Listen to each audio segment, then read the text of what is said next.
आज फिर एक बार राजा की विशाल सभा लगी है। इस बार पहले की सभा से भी ज्यादा लोग उपस्थित हुए हैं।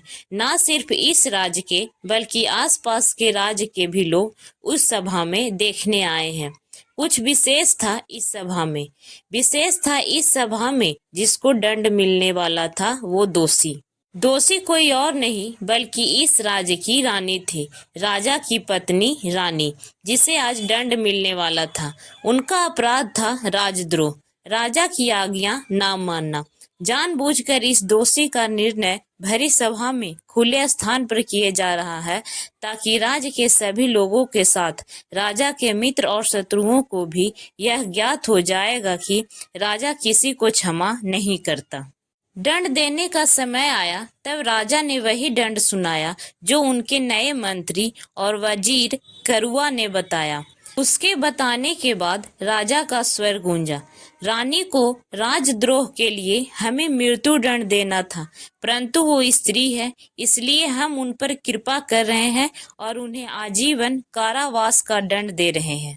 भीड़ में सिपाहियों के साथ खड़े रानी के छोटे भाई ने अपनी आंखों से बहने वाले आंसुओं को किसी तरह से रोका। दंड के मिलने के बाद सिपाहियों के साथ रानी जाते हुए अपने भाई की ओर भरी आंखों से देखते हुए गई। अभी रानी को महल में ऊपर स्थित एक कारावास में रखा गया। कुछ दिनों के बाद उन्हें महल से दूर बने कारावास में रखा जाएगा, जहां दूसरे बंदी भी हैं। रानी को उन्हीं के साथ आजीवन अपना दंड भुगतना पड़ेगा। अब कुछ ही दिन है रानी के छोटे भाई सूर्यदेव के पास कि वो रानी से भेंट करके यह पता लगा पाए कि आखिर रानी से प्रेम विवाह करने के बाद अचानक से ये महाराज को क्या हो गया। उनमें इतना बदलाव वो भी कुछ दिन के ही अंदर कैसे आया। सूर्यदेव के साथ इस बात से अचंभित बाकी सभी सिपाही और मंत्रीगण भी थे। इसलिए जब सूर्यदेव ने रानी से एकांत में बात करने के लिए सिपाहियों से विनती की तो वो मान गए। रात्रि में रानी से कारावास में मिलने पहुंचा सूर्यदेव बच्चों की भांति फूट फूट कर पहले रोया। फिर रानी से इस परिवर्तन के विषय में पूछा। रानी के पास भी इसका सटीक उत्तर नहीं था, फिर भी जो उन्हें लगता था उन्होंने बताया। रानी ने कहा, यह सब तब से आरंभ हुआ है जब वो झोला लेकर आया। कौन? सूर्यदेव ने अचंभित होकर प्रश्न किया। रानी ने कहा, वो जो अभी राजा का प्रिय है, मंत्री करुआ। ना जाने उसके एकांत में मिलने के पश्चात राजा को क्या हो गया है। उस कक्ष में ना वो किसी को जाने देते हैं और ना ही उस कक्ष से रात्रि से में बाहर आते हैं। बस वो उनका यह नया मंत्री ही वही उस कक्ष में समय बिताता है। सिपाहियों का कड़ा पहरा है वहाँ, जो किसी को भीतर प्रवेश नहीं करने देते। मैंने उस कक्ष में जाने का प्रयास किया, बस यही मेरा राजद्रोह है, जिसका दंड मुझे आजीवन भुगतना है।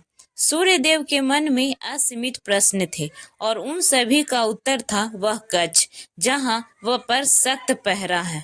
उस कक्ष में रात्रि में जाना तो संभव नहीं था, इसलिए सूर्यदेव ने उस कक्ष में तब जाने के निर्णय बनाया जब राजा अपनी सभा सजाए बैठे हों।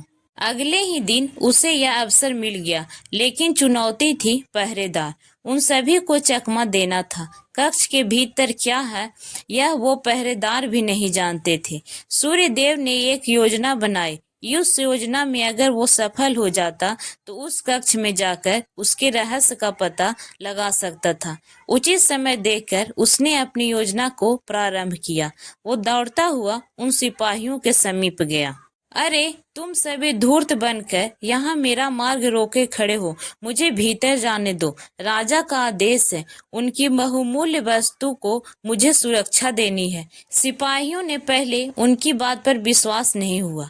उन्होंने सूर्यदेव का मार्ग नहीं छोड़ा।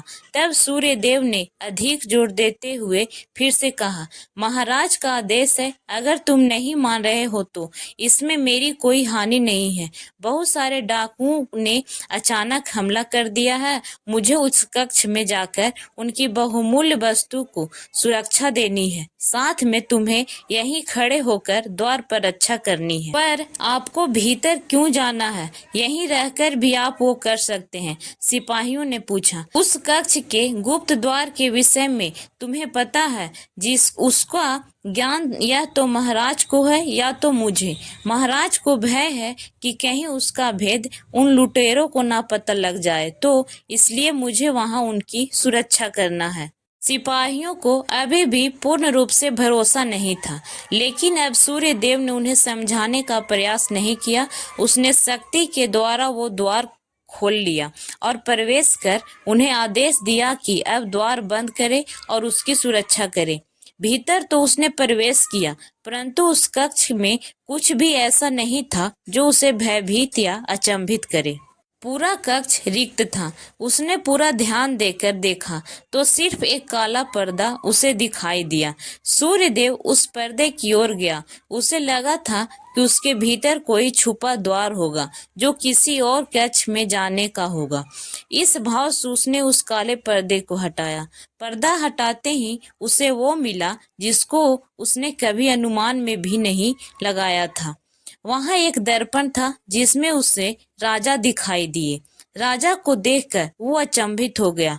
यह ऐसा दर्पण था जिसमें उसका प्रतिबिंब नहीं बल्कि राजा थे। राजा उस दर्पण में कैद थे। राजा ने सूर्यदेव को देखते ही कहा, सूर्यदेव तुम यहाँ तक आ गए। देखो उसने कैसे इस दर्पण में हमें कैद कर दिया। किसने महाराज? आप यहाँ से कैसे स्वतंत्र हो पाएंगे? बताएं हमें, हम क्या करें? तब राजा ने करुआ और इस दर्पण के रहस्य से पर्दा उठाया। जब करुआ उस दिन सभा में आया था तब साथ में एक झोला लिए हुए था। मैंने उसके पहले उस विषय में सुना था कि कोई है जो राजा को अपनी बहुमूल्य वस्तु देना चाहता है। वस्तु ऐसी थी जिसे किसी ने नहीं देखा था। उसकी बातों में आकर मैंने उसके कहे अनुसार यह कक्ष रिक्त करवाया। कक्ष में आकर उसने मुझे कहा कि वो मेरे लिए एक ऐसा चमत्कारी दर्पण लाया है जिससे हम भविष्य देख सकेंगे।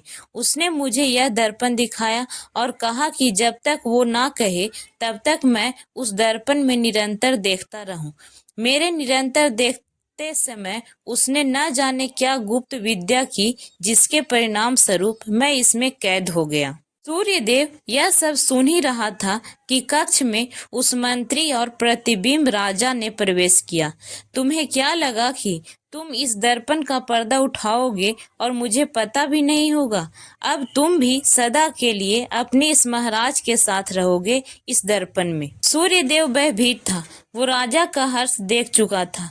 इस समय वो खुद को बड़ा कमजोर महसूस कर रहा था। फिर हड़बड़ाहट में उसने छिपाई हुई छोटी तलवार निकाली। करुआ देखकर जोर से हंसा। अच्छा, तुम इससे हमारी हत्या करोगे? मारो। मैं तुम्हें नहीं, इस दर्पण को नष्ट करूंगा। यह भी सूर्यदेव की एक योजना थी। दर्पण के नष्ट होने का सुनने के से करुआ में क्या परिवर्तन होता है वो यह देखना चाहता था। वो अपनी इस योजना में सफल हुआ। मंत्री भयभीत हुआ। ऐसा सोचना भी मत, मैं तुम्हें यहाँ से जीवित जाने देता हूँ। तुम बस इस दर्पण को नष्ट मत करना। सूर्यदेव ने देखा कि सिर्फ मंत्री करुआ की वार्ता कर ही रहा है। राजा का प्रतिबिंब कुछ भी प्रतिक्रिया नहीं दे रहा है। वो सिर्फ उस मंत्री की कठपुतली है। सूर्यदेव ने उस दर्पण को नष्ट करने का मन बनाया और दर्पण में कैद राजा को कहा, महाराज आप स्वतंत्र हैं। यह कहकर उसने दर्पण पर अपने हाथ में पकड़ी तलवार से जोर से मारा। दर्पण बहुत कच्चा था, हाथ लगते ही चूर चूर हो गया। उसके चूर चूर होते ही निकली एक चीख जो कि मंत्री करुआ की थी। सुबह फिर एक सभा सजाई गई। आज भी किसी को दंड देना है। दंड पाने वाले एक नहीं दो व्यक्ति थे, एक मंत्री और दूसरा सूर्यदेव। मंत्री और सूर्यदेव को बंधक बनाकर बेड़ियों में जकड़ा हुआ था। विवश मंत्री ने सूर्यदेव को कहा, यह था तुम्हारे दर्पण तोड़ने का परिणाम। तुमने एक दर्पण से कई जीवन समाप्त कर दिए। एक दर्पण में कैद राजा का, तुम्हारा और मेरा। दर्पण के नष्ट होने से राजा नहीं, यह प्रतिबिंब स्वतंत्र हो गया। पहले यह मेरी आज्ञा का पालन करता था, लेकिन अब इसे कोई नहीं रोक पाएगा। सूर्यदेव ने राजा के प्रतिबिंब को देखा। अहंकारी आंखें और मुस्कान लिए वो तन कर सिंहासन पर बैठा था। उसके मुंह से अंतिम वचन जो उन दोनों ने सुना था वो था मृत्युदंड।